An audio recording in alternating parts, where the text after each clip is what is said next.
Hey, what the hell's going on, you guys? It is Tuba Player NegativeAE, and welcome back to another episode of Higurashi When They Cry. Last we left off, we were lying in wait for the uncle to leave to go get Satoko at the police station, and here we are. Let's see what happens. Calm down, Keiichi Bar. And if he came here already, he'd pass by here on the way back, right? The end result would be the same. Wouldn't change the fact that he'd die. Probably be coming on his motorcycle. How would I stop him then? Figured it would be best not to think too hard and just hit him as he passed, or beat him out of his seat. The path was made of pebbles. If I hit him as hard as I could and made him lose his balance, he wouldn't be able to help falling. And then, of course, if Higurashi stopped. The sound of a bike approached from far away. I couldn't tell what sort of motorcycle it was from its sound, but I'd seen it parked here before, so I'd know. It was rapidly getting closer. It was almost here.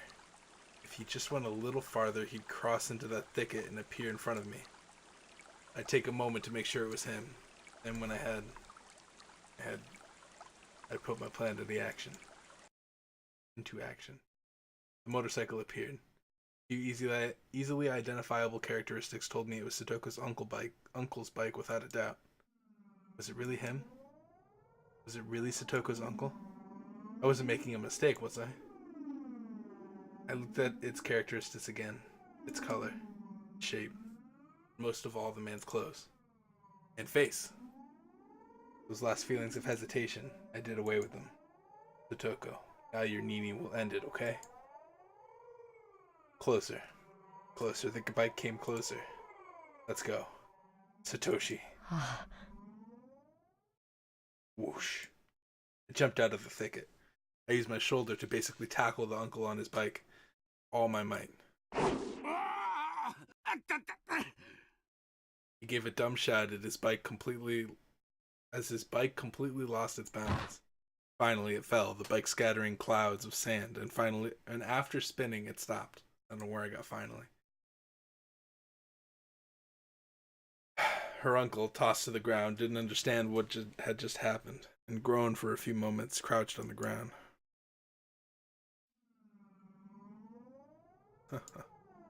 My breathing started to become ragged. I couldn't have this emotion. Some weird secretion crossed through my brain and nearly made me hallucinate. Her uncle was groaning. Now was the once-in-a-lifetime opportunity. What was I doing? All the sounds in the world cut off. My mental chaos from a moment ago withdrew like a lie, and I could feel the temperature in my head rapidly cooling down. The tension in my muscles all went away like the strings had been attached to had been cut, and I left my hands dangle at my sides. It wasn't quite like exhaustion. Have you calmed down now, Keiichi Bar? Do you need to remember again why things got to this point today?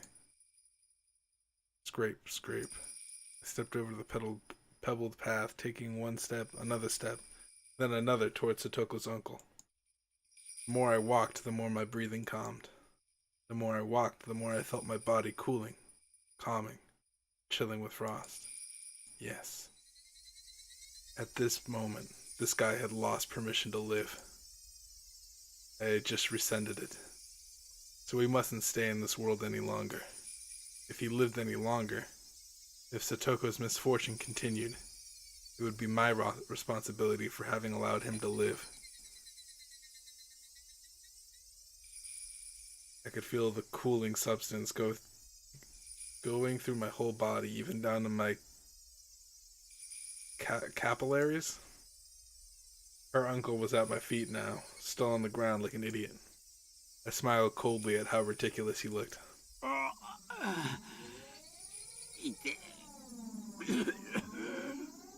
That was all it took for it to hurt? Satoko's heart hurt much more. Now, you're gonna feel that. And with your life, I'll make up for her pain.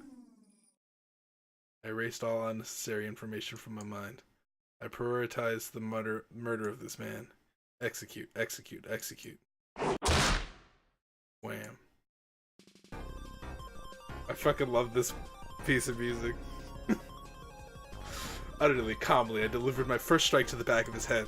I wanted to get the most effective spot, at least during the moment, or that first moment I'd have to attack him while he was at his most defenseless. And if he was being hit in the head, he'd cover his head. It was the defensive reaction all humans made, like machines. He used both his hands to cover his head so he couldn't pick himself up off the heap he was on in the ground. Like pounding a caterpillar into the dirt, I hit him over and over. If he covered his head, I'd hit him in the side. If he covered his body, I'd go for his head. If he rolled over, I'd strike his feet, his knees, his elbows. I didn't care where anymore. By just delivering one blow after another, I induced panic in him. I retained my overwhelming advantage, but I hadn't done nearly enough to deliver a fatal wound. Her uncle skillfully pulled himself off the ground and started running like a fleeing rabbit. It wasn't a judgment he'd made after seeing my face and deciding whether to fight me. Right now, he was fleeing by instinct, just trying to escape the threat that had just presented itself.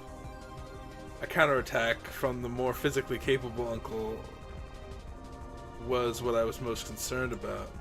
He may have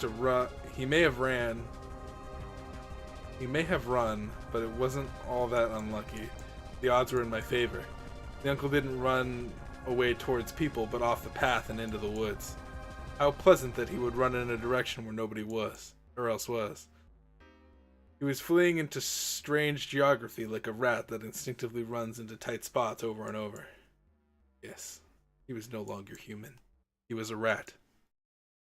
The blood vessels in my legs expanded and my total oxygen supply increased. I lowered myself to gain the most explosive velocity I could. Without breathing, I became a wind-like shadow and dashed.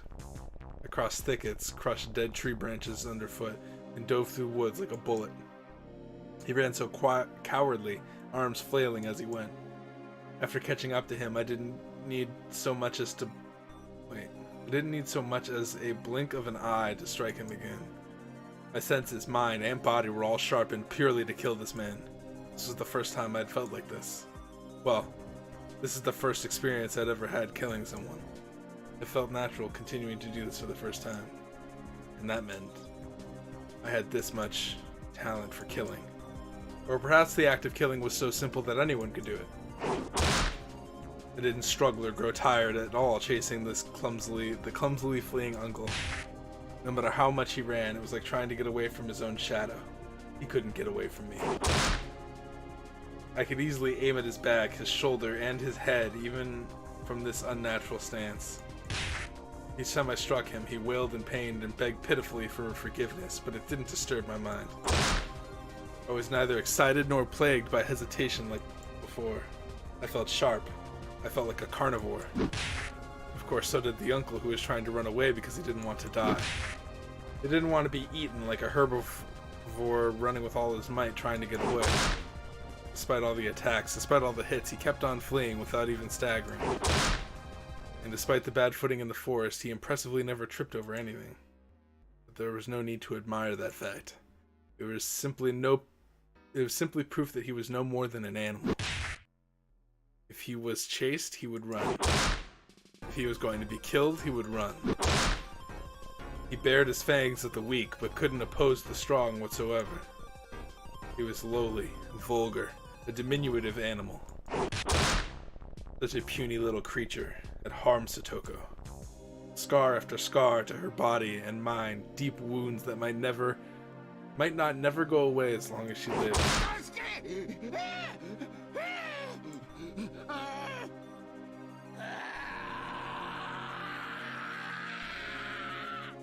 My cold and calm emotions suddenly turned into bestial ones. My personality changed into something specialized for murder, purely to devour the diminutive animal before me.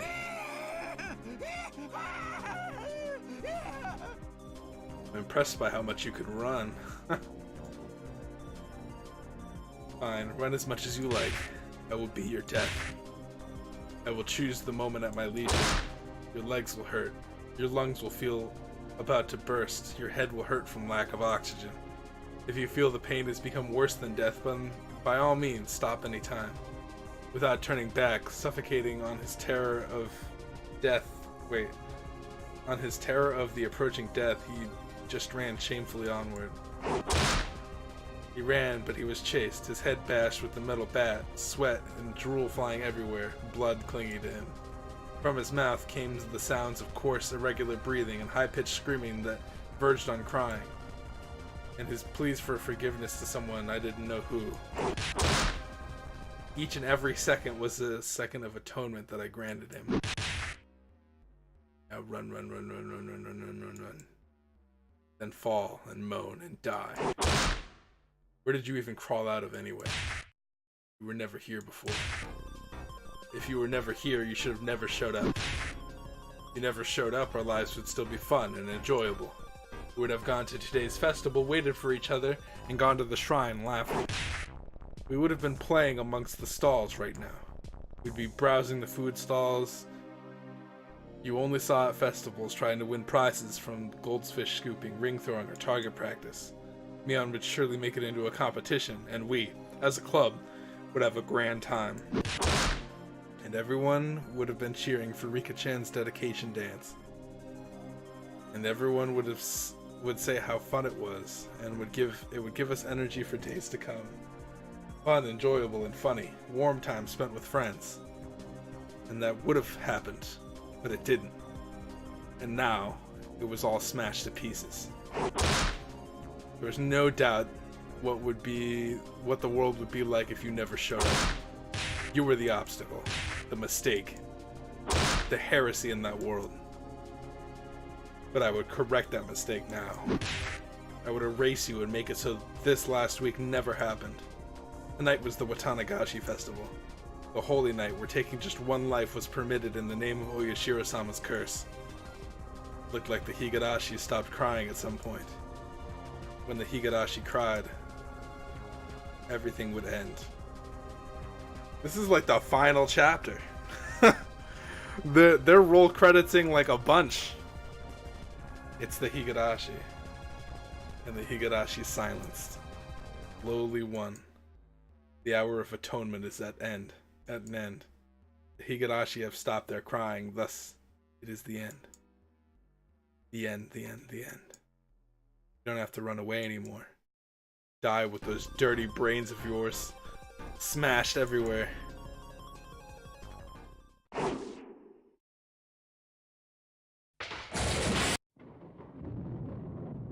Lightning and thunder struck like an explosion. It was so loud it shook the ground and I smelled gunpowder. The response I got this time was clearly different from the one before. The metal bat crunched into the crown of his head. Oh, and caved in. The bat felt like it was biting him.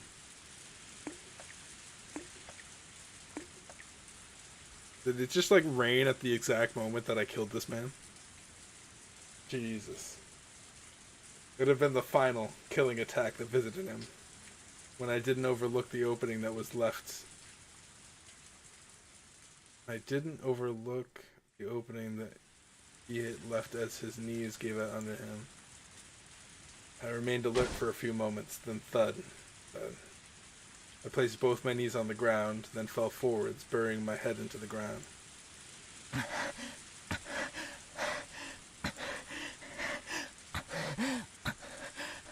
I had been holding back my ragged breathing, but now it all came out of me like a dam bursting. My head was dizzy and light, and unable to maintain my balance, I leaned against a nearby tree. The uncle didn't try and guard his head any longer. After a disgusting sort of spasm, he stopped moving. Did I get him? Did I get him for sure? I fought back my urge to fall over where I stood, and drew towards him carefully, the bat still ready. It was possible he was faking it and trying to wait it out. Should I check for a pulse? I realized right away, though, how unnecessary that would be. Though I thought he might be faking it.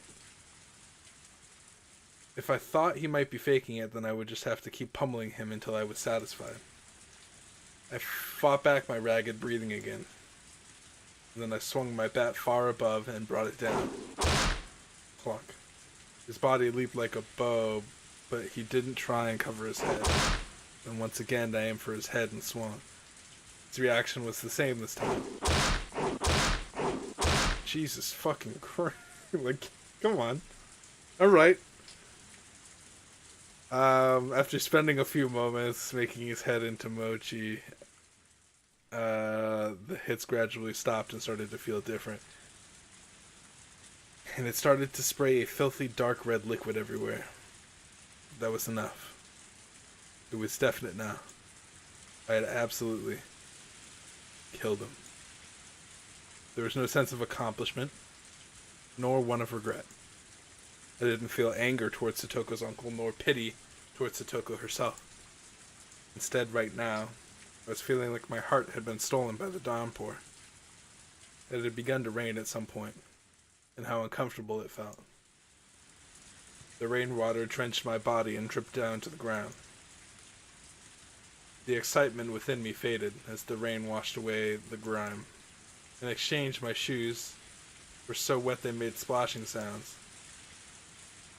And despite abusing Satoshi's bat like that, it wasn't bent very much. There were a few dents in it, probably from hitting the man, but nothing that would make it seem different from before. Instead, it had been stained with black, with red, with mud and blood. But that itself would be evidence.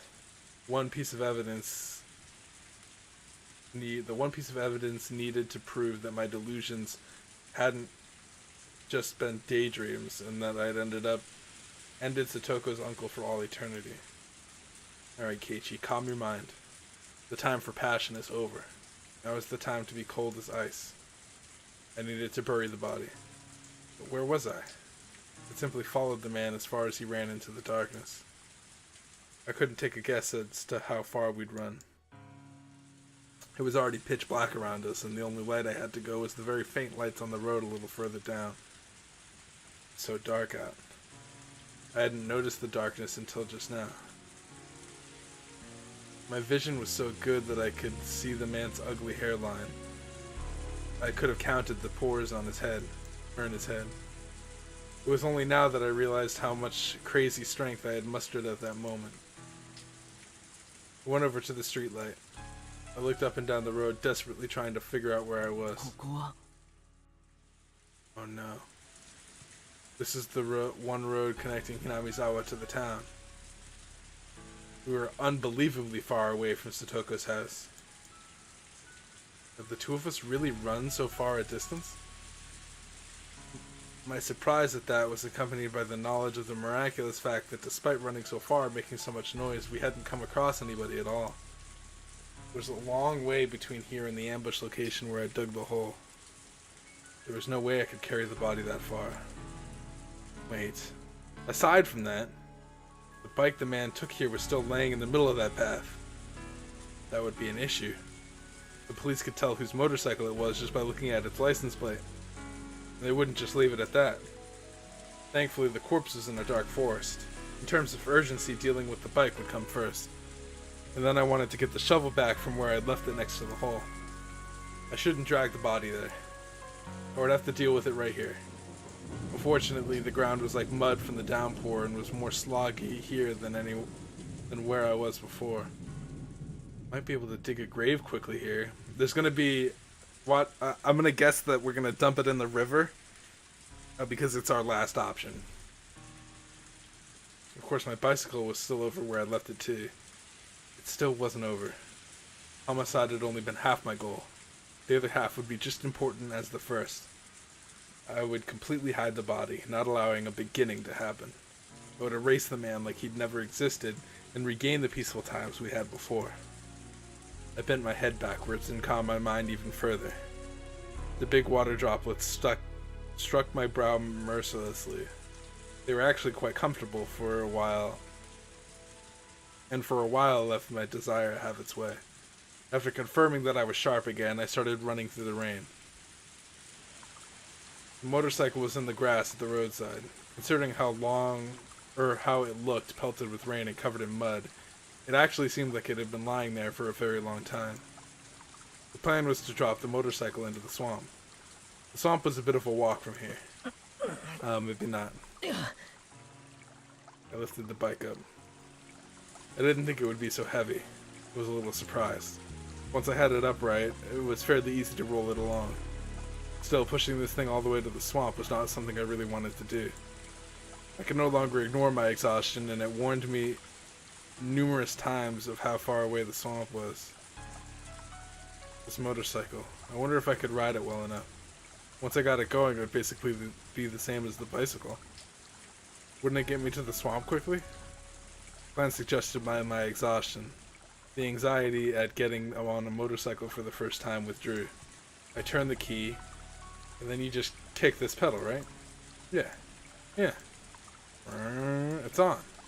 Then I gripped the handlebars, first right, then left. Maybe I twisted them too much. The bike lurched and did a wheelie like an angry horse. I lost it for a second, but it was just a problem of how much torque to apply. Let's try that again. This time, slowly, gently. That time it went well.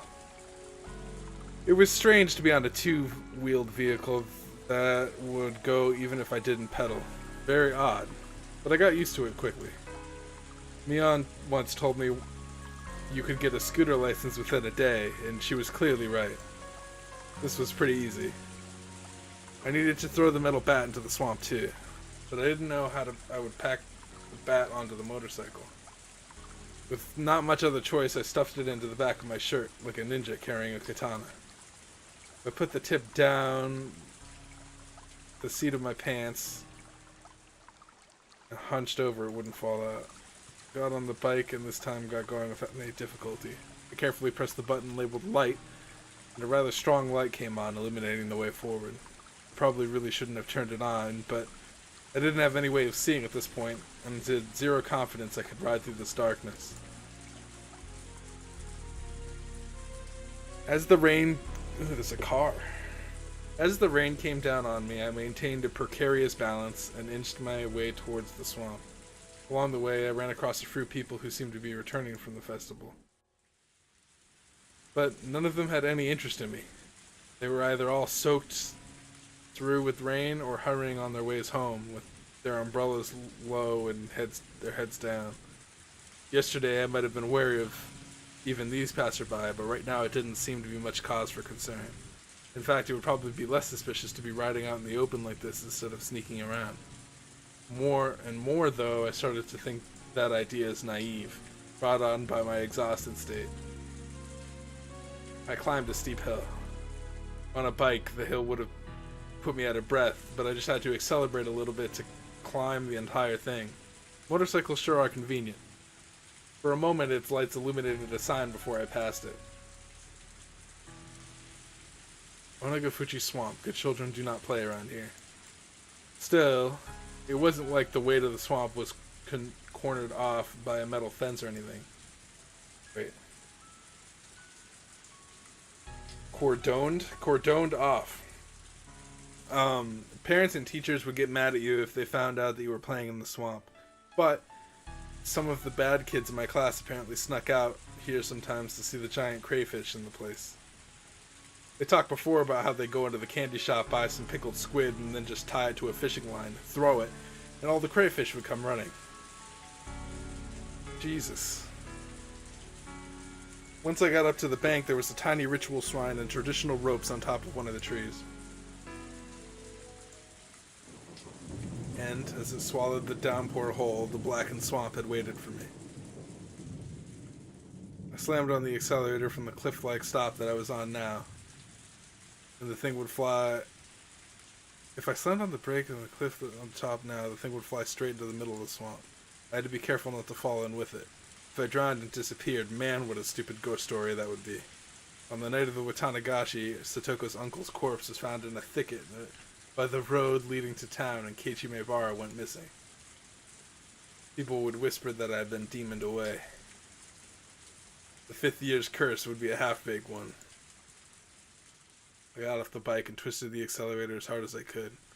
I let go just when it seemed like it would drag me forward. The bike shot off the cliff and then was swallowed down into the swamp, leaving a far fainter splash than I had imagined. Its surface was being pummeled by the downpour, and the muddy, filthy water was flowing into it. I couldn't even make out the motorbike I'd just thrown in there. It was pretty heavy after all. It would be quickly engulfed by the soft mud at the bottom of the swamp, and it would be pulled deeper and deeper until it reached hell itself. I felt no reluctance whatsoever in throwing the man's motorbike down to the land of the demons, but I did have a tinger of regret when I did it with Satoshi's bat. The muddy water washed off the gore sticking to it, and it sunk easily. It sort of shared today's events with Satoshi, so I wanted to give it a quiet place to stay. That's how I felt. I started to feel more like returning it to the locker before, so it could continue to keep watch over Satoko. Satoshi, 俺、多分お前のこと誤解してた。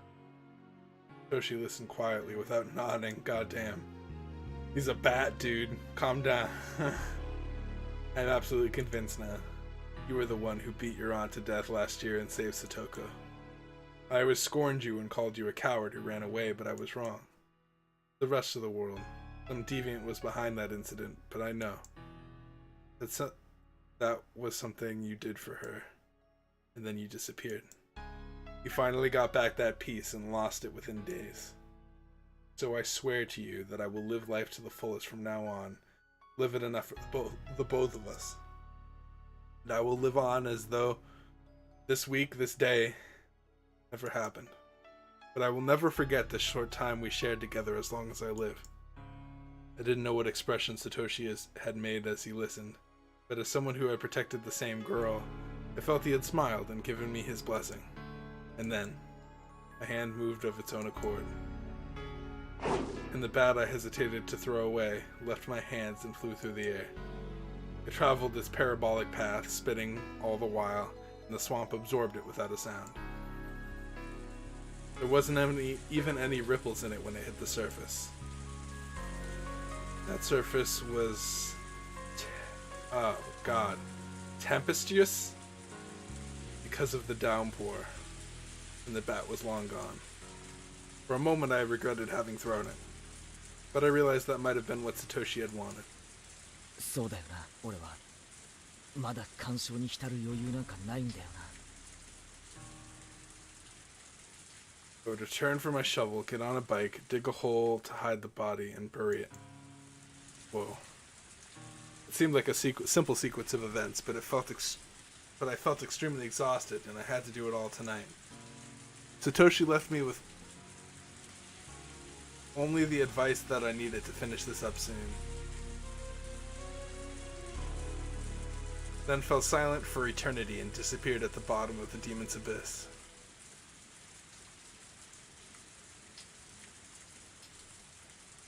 I returned to the path I'd ambushed her uncle on. My bike was hidden, sleeping in the brush. I stood it back up. My whole body felt heavy. But I needed to finish this by the end of the day, even if I had to whip myself to do it. Oh, I forgot something. I didn't just come here for my bike. The shovel was here too. Not good. I was zoning out. Once in a while, if I let my guard down, my vision would almost go black. Pull yourself together, Keiichi Maebara. It's still not over. I went into the grove of trees and looked for the hole in which I'd hidden the shovel. Fortunately, I had hidden it deep in the forest, not wanting it to be seen, and now everything was black in the night, and I couldn't see anything anymore. I reawakened.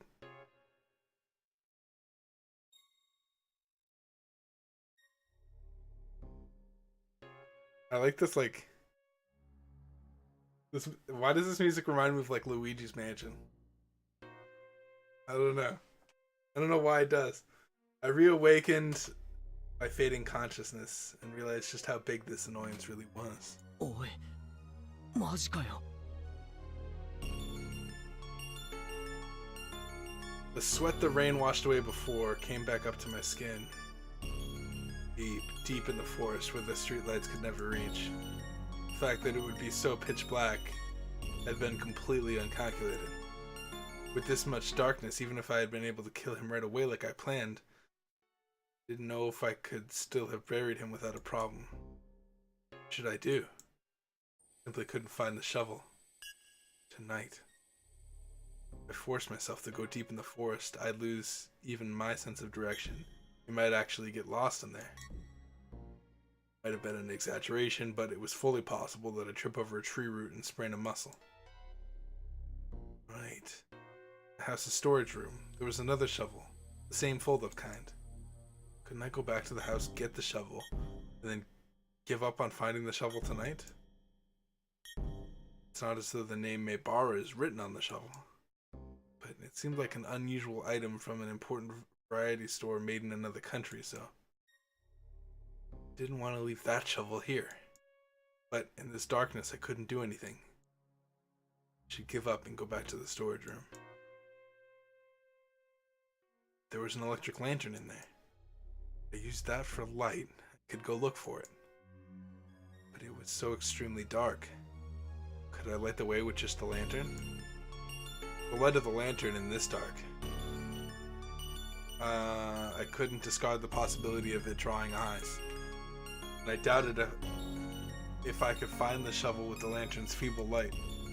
Besides, I'd left the body there for a pretty long time already. A sense of fear, dulled through excessive exhaustion, finally reared its ugly head. Anyway, for now, the most important thing was to hide the body. A shovel being found wouldn't be a big deal, but a corpse? If they found that, I'd share the same fate as Satoshi. First I go back to the storage room at home.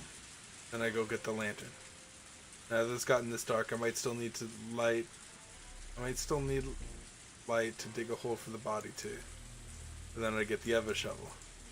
And I deal with the body first thing. Once that was done, I'd come back here, find the shovel, and bring it back. I had to do at least that much, but I was so tired. But complaining was getting me nowhere. If I started getting complacent now, everything will have been for naught. At some point I sat down. I gritted my teeth and endured, lifting my heavy hips. The night was young. Of all the nights I'd experienced, none had ever been this long. When would it all end? The night was young.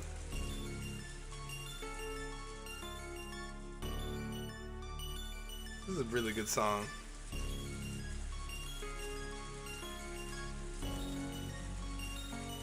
It'd be cool if they remastered a bunch of these songs.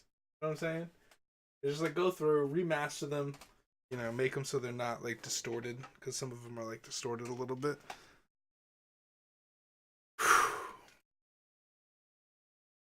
We'll read a little bit more. I'm interested, and I don't want to end it because whenever I end it, freaking, I have to also end it with myself, and I don't want to do that right now.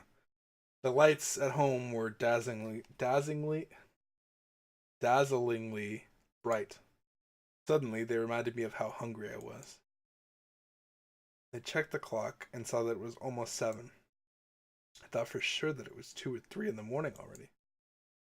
I was surprised at how messed up my biological clock had gotten just one night. The warm light coming from the curtains in the living room window. Worlds between here and what was beyond those curtains were so different. If only that man hadn't shown up, I wouldn't have been in that light. I'd still be excited for the festival, and I'd be talking to my parents about how much fun I'd had with all of my friends. Then, even though they made a hot meal for me, I would have eaten way too much at the stalls, barely eaten any of it, and gone back to my room. Or I'd crawl into my futon and easily let myself fall asleep. But right now it was completely different. There wasn't a single ember of warmth from those weak street lights.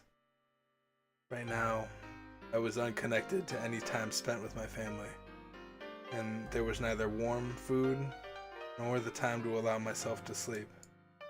My body exposed to the cold rain, I knew that I simply had to spur myself on to accomplish what I must. I realized how timid, how cowardly I was becoming. For what reason did I need to kill someone, even if it felt this terrible? I lost sight of my purpose. I had selected the fast, most fundamental way of saving Satoko and executed it without hesitation. That man was dead. was gone. He would never, ever again or hurt Satoko again. We all thought frantically for days on end about Satoko's problem, and finally, with no options, we gave up. And I had solved it in one night. By myself. Without anyone's help. Right about now, Satoko would be making dinner for her uncle. Despite not knowing when he'd return, she might be spending the night trembling in fear whether he'd yell at her for how it tasted. But her uncle wouldn't come home. She wouldn't have to fear his wrath, nor let him make her feel sad. I see. I did it. I successfully saved Satoko. And all I'd been thinking about for a long time was killing that man. And I'd forgotten the feeling that it was actually all to save her.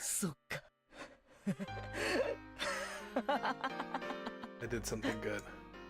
That's right. I did something good, didn't I? I felt hot tears coming from my eyes. And that's when I first realized the exhaustion I'd been feeling was actually guilt. A blade of guilt for a while now that had just been scraping away with its tip, hurting my heart. It hurt so bad I couldn't stand it. It was throbbing painfully.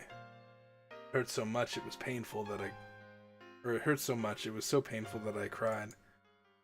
I cried tears of joy at saving Satoko. I didn't know why really anymore. I just cried. The tears fell and fell. As I stood there for a while, coming to terms with those warm tears, my heart was comforted a little. Alright, Keiichi Maebara. That's enough. Alright, I'm going to go ahead and end this here. Thank you guys so much for watching. If you guys enjoyed this episode, please hit the like button. I really appreciate it. Also, subscribe if you haven't done so already. Like I said before, I think Satoko's going to get taken away. It's all going to be for naught. I'm going to have killed a man for nothing. Because Satoko's going to be taken away from all of her friends. That's not a good thing. I'm going to be caught probably. And arrested and then probably murdered in the jail. Ooh. That raises another thought in my head, but I'll talk about it. No. So, you know how, like, there was a murder a while back that they found the culprit for the murder, the actual culprit for the murder, and they put him in jail, but then he was killed in the jail? What if that's actually me? But, I'm not gonna go into stuff that I don't know for sure. Because, again, it's very different from mystery games that I've played in the past, and I've said this before, but, like, Danganronpa was such an interesting visual novel where it gave you, like, all the information, and you would just kind of have to decide. Albeit sometimes it would be the person you were least expecting based on the information that you had. And, like, it would, like, leave out one piece of information, right? You'd have everything else, so it looked like a complete puzzle, but there would be that one thing missing. This game gives you jack shit. Although we did turn into a demon, which is good. It means we joined. I mean, we kind of know what it's like to become a demon, so that's a good piece of information. I don't know if we're actually a demon or if that was Satoshi or like what's going on with that whole situation, but I'm sure we'll figure it out. I'm sure the game will tell us. That's what I'm kind of waiting for. I'm kind of waiting for that aha, boom, and then I can start tying things together. You know, I have so many different theories about what it could be and what it couldn't be. But in order for those theories to be proven true, I need the game to give me something in the way of proving one of my theories correct. And if the game completely sidewipes me at the end, I'll be very surprised. We'll see. We'll see what happens. I'm trying to think of like all the mindfuck endings and expect those. I'm trying to expect all the mindfuck endings. And I have like 2 in my mind. The rest are just like normal, like, oh, this is what's happening. But this game has to be liked for a reason. There has to be something going on. The story so far has been a lot of like jumping around the same timeline, but in different ways. The music has been fantastic. Now all this game needs is a fantastic ending to bring it all home. I don't know. I don't know. We'll have to see. I'm pretty sure it's gonna be a mindfuck ending. I'm pretty sure. That's what I'm thinking in my head. It's gonna be like, oh fuck, like Keiichi Maebara is actually everybody, and this is why. It's a weird town, you know. I can see them saying that this isn't. This is like a town of crazy peoples. I don't know. There's got to be something to explain why these things aren't connecting. There's got to be. I think that there's definitely a thing at the end that's like, here's why all these things are connecting. Otherwise, I have no idea what's going on. So, anyway, thank you guys so much for watching. I've talked for way too long already. I hope to see you guys in the next episode, whenever it may be. And peace out, you guys.